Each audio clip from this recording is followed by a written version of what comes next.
Right, so of course the San Jose Sharks were the story the first few weeks of the NHL season, losing 11 straight games, looking like, the top front runner to get the number one pick. And, I'm not here to say that the Sharks are a good team by any means or a team that can even make the playoffs, but I do want to pose the question of, if the Sharks can make the playoffs. With the team we're seeing right now, the Sharks have been playing some electric hockey these past few games. The Sharks have a 4-game point streak. They've been playing really good as of late, getting some good wins. And like I said, you can't make a judgment off of a few games, but I think this is sort of showing or previewing what is to come maybe in the future for the Sharks. And of course, you can't make too many big judgments. A few weeks ago, the Sharks were losing games by 10, 11 goals, or 9 to 10 goals rather, and it was a horrible showing for them. And these past few games though have been really good. The Sharks got a regulation win over the Jets last night, and took the Golden Knights to a shootout. Did lose, but had a comeback win against the Red Wings, comeback win against the Islanders. This team is putting up so many goals. They've been leading the NHL in scoring goals these past few weeks, and I really think that this team has kind of turned things around. It's, even though it's not playoff level yet, it is still night and day from what the first few weeks of the season was, where it was only a few guys scoring goals on a consistent basis. Now, I feel like the Sharks' top six is really solid. I feel like having William Eklund there at left wing, he's been really a clutch sniper. I think that's the way I want to put it.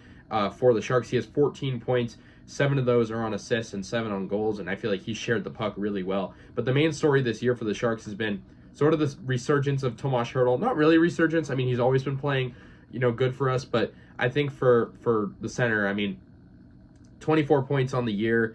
Yes, his plus minus isn't great, but at a negative 14. But 9 goals leading the team, and I think if the Sharks have an all-star representative yet, it's Tomas Hertl. He's been a big reason for the success as of late.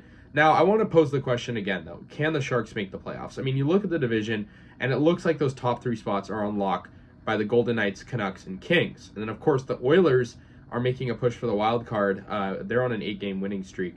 And then just in the Western Conference in general, you have to deal with the Predators, Coyotes, other teams out there contending.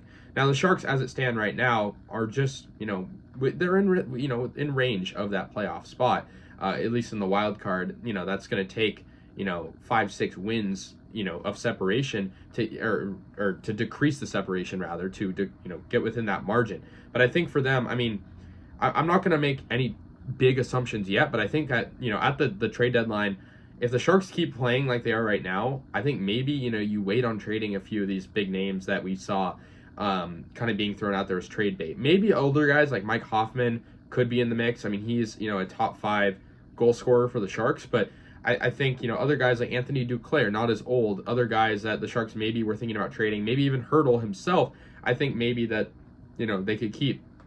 But I really do think building for the future is a big theme for the Sharks this year, and something they haven't really been able to do these past 3-4 seasons. You have guys like, we already mentioned William Eklund. He was a first-round pick a few years ago. He's been playing great, living up to those expectations. There's a ton of other guys as well. Fabian Zetterlund in the Timo Meier trade. He's been playing so good at just age 24. He kind of broke out this season at the beginning, and he has 12 points. And so, for the Sharks, I think building around those younger guys is the move. And, there's some older pieces as well, like Granlund's 31, but he has been great on that second line.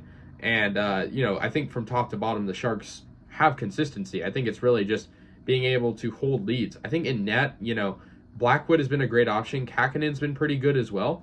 But I think the Sharks' defense is still where it struggles. We'll never go back to the Brent Burns era, at least in, in this current regime. And it's hard, having, Kyle Burrows, I think on the first pairing is good.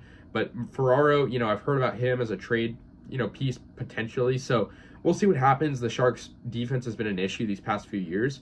But I think for them, really, these top goal scorers are what's propelling this team. Are they going to make the playoffs? My personal opinion is no. I think, that's most people. Most people don't think the Sharks are going to make the playoffs. Can they build something that will look promising for next season? Possibly. And I think when you call up some of these guys, Quentin Musty, he was drafted this past year. Kasper Halttunen has been great with the London Knights in the minors. And Will Smith, he's in the NCAA. He was one of our, top picks. And then, of course, potential top pick this year.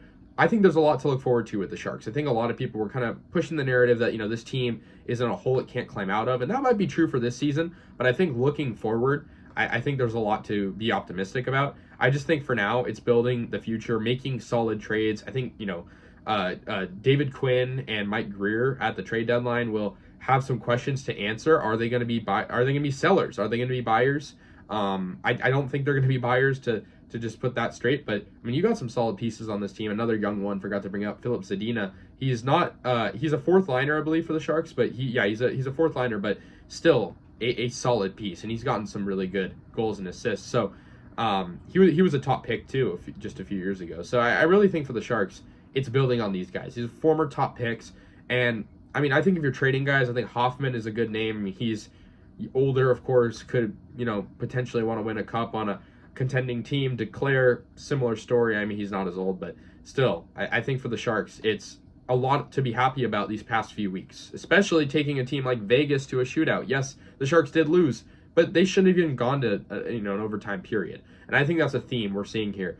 It's consistency down the stretch. I think the Sharks, yes, they'll start out on the wrong foot, allowing leads to the opposing team to start out. But I think when it comes down to that third period, especially those final minutes, you can rely on William Eklund to make a saucy pass or score a nice goal. And that's what I've loved about this team. Yes, they've been hard to watch, especially those first few games. But I think right now, I think they're proving a lot of people wrong. So those are my thoughts on the Sharks. Let me know your guys' thoughts if the Sharks can make the playoffs. If that's a ridiculous take at all to even bring that up, or or should we look forward to next year? So that's going to do it. Let me know your guys' thoughts, and I'll see you guys later. Go Sharks.